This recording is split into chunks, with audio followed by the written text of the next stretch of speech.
तुर्की भूमध्य सागर में जिस ब्लैक स्ट्रेट प्लान के जरिए भारत के खिलाफ साजिश रच रहा था और तुर्की को लग रहा था कि भारत को इसकी कानों कान हवा भी नहीं लगेगी, लेकिन भारत ने सिर्फ 14 घंटे के अंदर न सिर्फ तुर्की के इस प्लान को ध्वस्त कर दिया है, बल्कि अब भारत ने भूमध्य सागर में तुर्की के सबसे बड़े वाटरवे को भी इस वक्त अपने कब्जे में ले लिया है। हाल ये बन चुका है कि भारत ने इस पर अपने 4000 से ज्यादा पैराट्रूपर्स की छावनी तैयार कर दी है, जिस रास्ते से तुर्की लगातार भारत को निशाना बनाने की कोशिश कर रहा था। आखिरकार उस रास्ते को ही भारत ने पूरी तरीके से तुर्की के लिए बंद कर दिया है। भारत ने तुर्की की सामरिक शक्तियों पर एक के बाद एक सबसे कड़ा हमला इस वक्त बोल दिया है। हाल बन चुका है कि तुर्की की जो सामरिक शक्तियों के 3 सबसे बड़े पिलर थे, आखिरकार भारत ने उन तीनों पिलर को अब ध्वस्त कर दिया है और इस वक्त भारत ने 1-2 नहीं बल्कि 4000 से ज्यादा पैराट्रूपर्स उस जगह पर उतार दिए हैं जहां पर तुर्की भारत के लिए बहुत बड़ी प्लानिंग की साजिश पिछले 48 घंटों से चुपचाप रचने की कोशिश में रख रहा था। तुर्की को लग रहा था कि भारत को ना तो इसकी पता चलेगी और भारत उसके जहाजों पर उलझा रहेगा, उसके युद्धपोतों की वार्निंग और उसके युद्धपोतों के इर्द गिर्द अपनी वायुसेना अपनी नौसेना का इस्तेमाल करेगा, लेकिन उस जगह तक नहीं पहुंच पाएगा जहां पर तुर्की भारत के खिलाफ असली साजिश असली प्लानिंग रच रहा था। लेकिन भारत ने न सिर्फ भारत में 12 घंटों में उस जगह को खोजा और बल्कि उस जगह को इस वक्त भारत ने अपनी पूरी तरीके से छावनी में भी बदल दिया है। दरअसल तुर्की पूरी तरीके से भारत के लिए भूमध्य सागर में बॉस्फोरस के जरिए पूरा अपना प्लान साजिश रचने की कोशिश कर रहा था, लेकिन अब जो हुआ है, दरअसल भारत ने जो किया है वो पूरी दुनिया को चौंका रहा है। दुनिया को ऐसा लग रहा है कि आखिरकार भारत को तुर्की के एक एक कदम की जानकारी कैसे मिल रही है। जो तुर्की अब तक सीना घुर्रा करके भारत के सामने खड़ा होने की लगातार कोशिश कर रहा था, आखिरकार उसको एक बार फिर से भारत के सामने मुंह की खानी पड़ी है, क्योंकि तुर्की के सबसे बड़े प्लान को भारत ने नेस्तनाबूद ना सिर्फ किया है, बल्कि तुर्की को इस पूरे घटनाक्रम के बाद लगभग अपने 22 युद्धपोतों को भी खोना पड़ गया है। जी हां, ये संख्या बहुत बड़ी है। तुर्की को लगा था कि उसके 22 युद्धपोत यहां पर कमाल दिखा देंगे और भारत सिर्फ 2 युद्धपोतों को लेकर के ही टीका रहेगा, लेकिन ऐसा नहीं हुआ। भारत ने पूरी बाजी इस वक्त पलट दी है। क्या किया है दरअसल भारत ने, और आखिरकार तुर्की भारत के खिलाफ इस तरह से बॉस्फोरस बे में क्या रच रहा था और तुर्की सीक्रेटली किस वे के जरिए भारत को निशाना बनाने की कोशिश में रच रहा था,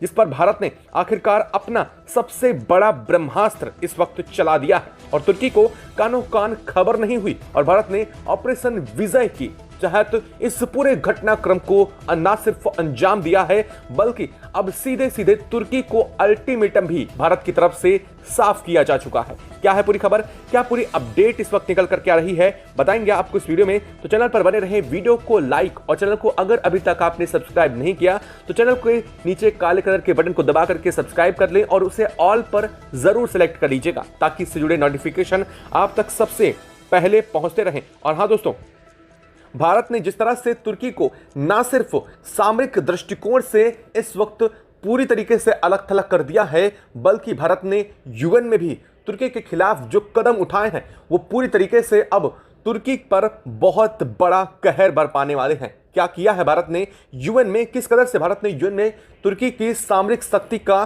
प्रदर्शन को तोड़ा है और साथ ही भूमध्य सागर में भारत ने किन 3 पिलर पर पूरी तरीके से ध्वस्त करने का काम किया है, वो सब कुछ समझेंगे इस वीडियो में। तो चैनल पर आगे बढ़ने से पहले अगर अभी तक भारत के इतने बड़े एक्शन और भारत की इतनी बड़ी सामरिक शक्ति के प्रदर्शन के लिए कमेंट बॉक्स में जय हिंद नहीं लिखा तो कमेंट बॉक्स में आप अगर एक सच्चे भारतीय हैं तो जय हिंद जरूर लिखिएगा। साथ साथ आप सभी से एक और अनुरोध है कि आप देश के जिस भी जगह जिस भी शहर से आप यह वीडियो देख रहे हैं, अपने शहर अपनी जगह का नाम कमेंट बॉक्स में लिख करके जरूर बताइएगा, ताकि हम यह समझ सके कि हमारे व्यूअर्स हमसे किन किन जगहों से जुड़ रहे हैं और आपकी बातें हम तक कहां से पहुंच रही हैं। साथ साथ इस वीडियो को अपने दोस्तों साथियों तक जरूर साझा कीजिएगा, ताकि यह परिवार हमारा और भी ज्यादा बढ़ता जाए और उन तक भी जानकारियां सटीक रूप से पहुंचती रहें।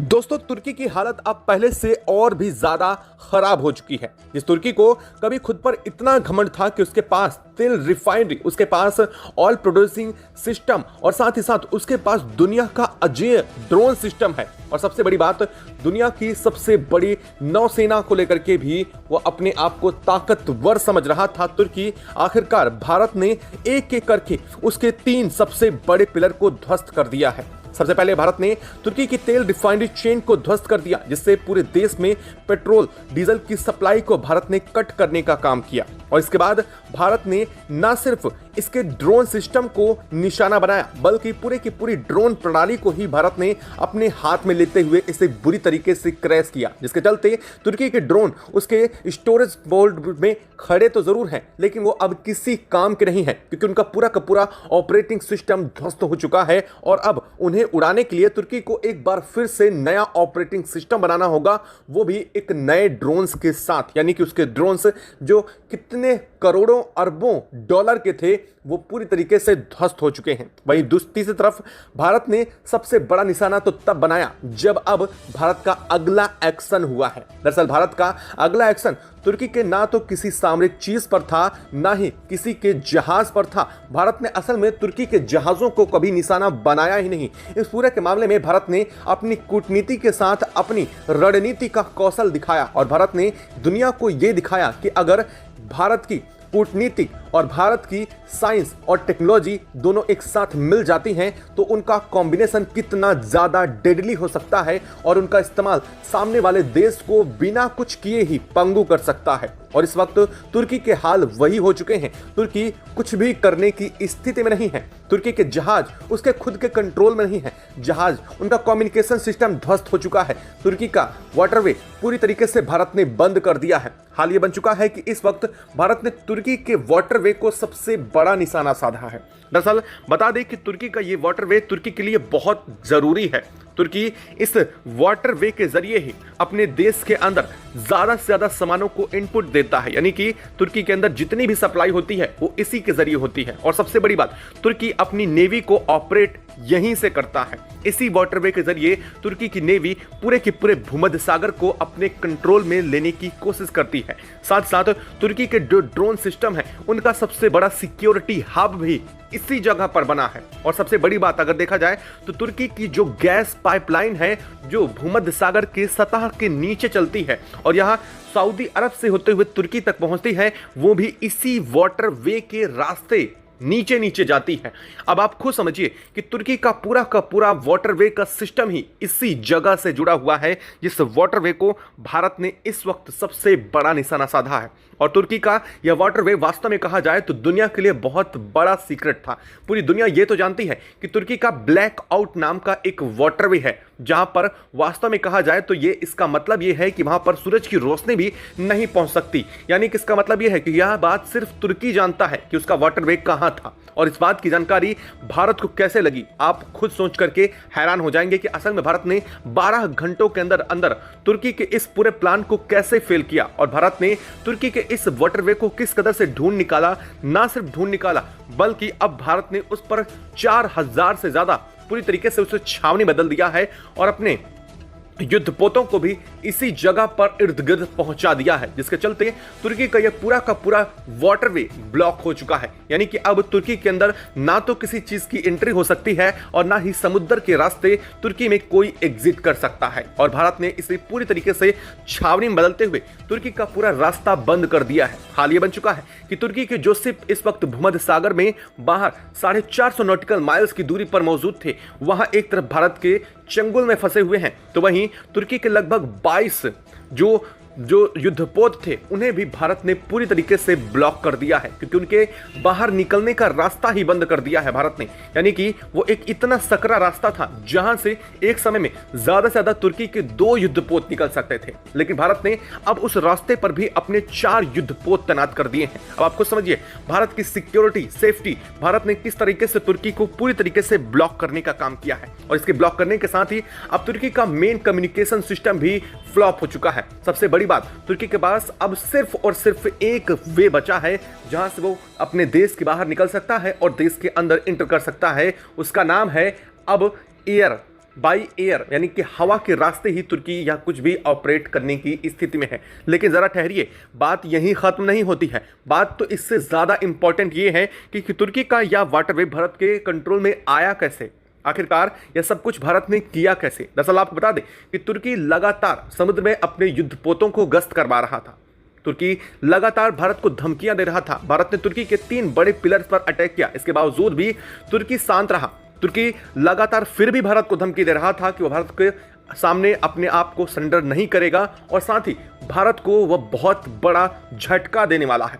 तभी भारत को एहसास हुआ कि आखिरकार तुर्की कोई बड़ी प्लानिंग रच रहा है। इस पूरे गेट घटनाक्रम के बीच में तुर्की कुछ तो बड़ा करने की कोशिश में है। तुर्की को कहीं ना कहीं से तो बल जरूर मिल रहा है और इसके बाद ही भारत का सबसे स्ट्रॉन्ग नेविगेशन सिस्टम शुरू किया गया, जो कि था पूरे भूमध्य सागर को कंट्रोल करने वाला। न सिर्फ यह बाई युद्धपोत किया गया बल्कि यह बाई सबमरीन भी किया गया। भारत की सबमरीन, हालांकि युद्धपोत के साथ सबमरीन भी भारत ने भेजी थी, लेकिन इसके बारे में किसी को कोई जानकारी नहीं है। दरअसल भूमध्य सागर में भारत की सबमरीन जमीन के इतने नीचे हैं कि उन्हें ट्रैक करना भी बहुत मुश्किल है। आपको बता दें कि जब सबमरीन कई हजार फीट नीचे जमीन के पहुंच जाती है पानी में, समुद्र में, तो उसे सोनार रडार से भी ट्रेस नहीं किया सकता। और भारत के पास ऐसी टेक्नोलॉजी है जो सोनार रडार को चकमा दे सकती है। और भारत के पास ऐसी सबमरीन है जो परमाणु न्यूक्लियर सबमरीन है, यानी कि न्यूक्लियर सबमरीन वो सबमरीन होती हैं दरअसल जिन्हें 6-6 महीने तक जमीन की सतह पर आने की जरूरत नहीं होती है। वो अंदर ही ऑक्सीजन भी जनरेट कर लेती हैं और अंदर ही अपने सारे ऊर्जा के सोर्स को भी कंप्लीट कर सकती हैं। और इन्हीं के जरिए तुर्की के इस वाटरवे को खोजा गया। सबसे बड़ा रास्ता तब मिला जब तुर्की की ऑयल सप्लाई चेन को चेक किया गया। पता चला कि तुर्की की ऑयल सप्लाई चेन एक बहुत ही रिफ्ट घाटी से होकर के निकलते हुए तुर्की के रास्ते पहुंचती है। जैसे ये बात का पता चला तो लगा कि शायद कहीं इसी जगह से पूरा मामला सेट है। जैसे ही चेक किया गया पता चला कि तुर्की का पूरा यह सिस्टम इसी वाटरवे के जरिए होते हुए आगे बढ़ता है। और तुर्की ना सिर्फ इसके जरिए अपने सबमरीन को लॉन्च कर सकता है बल्कि तुर्की इसके जरिए अपने अंडर वाटर ड्रोन्स को भी कर सकता है, साथ ही टॉर्पीडोज को भी लॉन्च कर सकता है। यानी कि तुर्की यहां से पूरा का पूरा भूमध्य सागर को कंट्रोल करने का अपना सिस्टम पहले ही स्टेबल कर रखा था। लेकिन अब भारत ने जैसे ही उस पर कंट्रोल किया है, तुर्की की रीढ़ पर सबसे बड़ा हमला इस वक्त भारत ने बोल दिया है। जैसे ही भारत ने किया, इधर तुर्की को जैसे ही इस बात की भनक लगी, तुर्की यूएन में उछल पड़ा।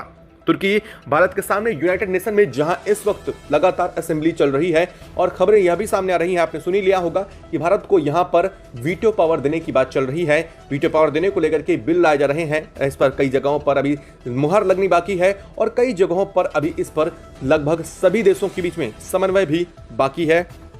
खैर, संभावना यही है कि भारत इस बार वीटो पावर भी बनने वाला है। लेकिन उन सभी के बीच में इस वक्त तुर्की जैसे ही यूएन में उछला, भारत ने फिर से उसे वैसे ही मार बिठाला है। हाल ये बन चुका है कि तुर्की ना तो अब यूएन में बोलने लायक बचा है, ना ही भूमध्य सागर में भारत के सामने उछलने लायक बचा है, क्योंकि तुर्की को अब तक इसी वाटरवे के जरिए सबसे ज्यादा ताकत मिल रही थी। तुर्की को लगा था उसके 22 युद्धपोत किसी भी क्षण भारत को चौतरफा घेर सकते हैं। भारत के पास कितने ही थे? 4, लेकिन उसके 22 युद्धपोत अगर भारत को वहां पर घेर सकते थे तो तुर्की का यह पूरा का पूरा प्लान लेकिन अब धरा का धरा रह चुका है। हाल ये बन चुका है कि मेडिटेरियन सी में तुर्की की एक भी उड़ान भारत के नजर के बगैर अब नहीं हो सकती है। तुर्की चाहे तो मतलब भूमध्य सागर में अब भारत के जो पहले तुर्की के होते हुए परिंदा पर नहीं मार सकता था, अब हाल ये बन चुका है कि भारत के इस वक्त युद्धपोतों की निगरानी और भारत का नेविगेशन सिस्टम इतना स्ट्रॉन्ग डेडिकेटेड कर दिया गया है कि वहां पर भारत की नजर से एक छोटा सैलो वाटर शिप भी नहीं गुजर सकता। यानी कि अगर आप चाहें तो एक छोटा जहाज भी वहां से गुजार नहीं सकते हैं, जो भारत की नजरों में बच करके निकल जाए। अब तुर्की की हाल यह है कि करे तो करे क्या। फंस तो ऐसे चुका है कि जैसे उसने भारत को ललकार करके अपने गले में खुद ही वार कर लिया हो और ये वार उसे सहा नहीं जा रहा है। तुर्की खैर इसके बावजूद धमकी देने से अभी भी बाज नहीं आ रहा है। तुर्की का मानना यह है कि वो अब भी भारत के खिलाफ बड़ी कार्रवाई कर सकता है, लेकिन सवाल यही है कि आखिरकार किस तरीके से, क्योंकि तुर्की के रास्ते तो बंद हैं। हालांकि आपको बता दें कि तुर्की का एक बहुत बड़ा क्षेत्र भूमध्य सागर से लगता है। भारत ने एक मेन पॉइंट को जरूर ब्लॉक कर दिया है, लेकिन इसके बावजूद तुर्की के पास अभी भी कुछ ऑप्शंस खुले हुए हैं। वक्त रहते ही भारत को इस पर भी बड़ी कार्रवाई करनी होगी, तभी तुर्की पर पूरी तरीके से कंट्रोल आसानी से भारत कर सकेगा। आपको क्या लगता है, क्या भारत को करना चाहिए इसको लेकर के? क्या तुर्की के पर काटने बहुत जरूरी है? क्योंकि अगर ऐसा भारत नहीं करता है तो तुर्की एक बार फिर से वही करेगा जो ऑपरेशन सिंदूर के बीच में उसने किया था। खैर, ये बात बहुत गहरी है, बोलना और याद करना भी उसे मन नहीं करता, लेकिन फिर भी बोलना पड़ता है जब जरूरत पड़ती है इसकी। आपको क्या लगता है कि आपका अगला कदम भारत का क्या होना चाहिए? कमेंट बॉक्स में लिख करके जरूर बताइएगा। साथ ही वीडियो को लाइक और चैनल को अगर अभी तक सब्सक्राइब नहीं किया तो सब्सक्राइब कर ले और बेल आइकन को जरूर दबा लीजिएगा। जय हिंद दोस्तों।